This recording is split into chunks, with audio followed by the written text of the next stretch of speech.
seorang pria menaklukkan dunia, tapi justru menghancurkan keluarganya sendiri. Dan semuanya dimulai saat ia membagi dunia itu. Di padang luas Mongolia, berdiri satu nama yang ditakuti dunia, Genghis Khan. Ia bukan sekadar raja, ia badai yang menelan kerajaan demi kerajaan. Tapi ada satu hal yang bahkan tak bisa ia taklukkan, kematian. Dengan napas yang mulai berat, ia membuat keputusan terbesar dalam hidupnya. Bukan tentang perang, tapi tentang warisan. Dunia yang ia kuasai akan dibagi kepada 4 putranya. Jochi, anak sulung, tapi penuh tanda tanya. Chagatai, api yang tak bisa dipadamkan. Ogedei, tenang tapi rapuh. Dan Tolui, yang diamnya justru paling berbahaya. Awalnya terlihat damai.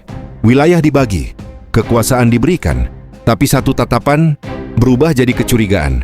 Satu kata berubah jadi luka.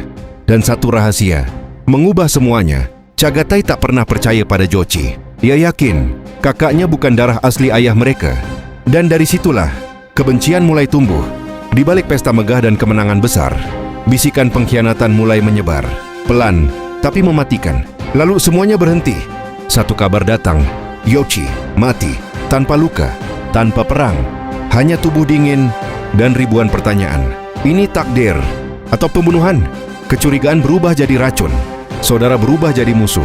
Ogedei naik takhta, tapi dikelilingi bayangan. Dan Tolui mulai bergerak dalam diam. Tapi yang paling mengejutkan, semua ini sudah diprediksi. Genghis Khan tahu, anak-anaknya tak akan pernah bersatu. Pintung pembagian ini akan memecah mereka. Tapi tetap melakukannya. Karena bagi sang penakluk, dunia bukan untuk diwariskan, melainkan untuk diuji dalam kekacauan. Dan pada akhirnya, mereka memang menguasai dunia, tapi sebagai pecahan ambisi yang saling menghancurkan. Menurut kamu, Jochi mati karena takdir atau dibunuh saudaranya sendiri? Tulis pendapatmu dan lihat lagi dari awal. Mungkin ada petunjuk yang kamu lewatkan.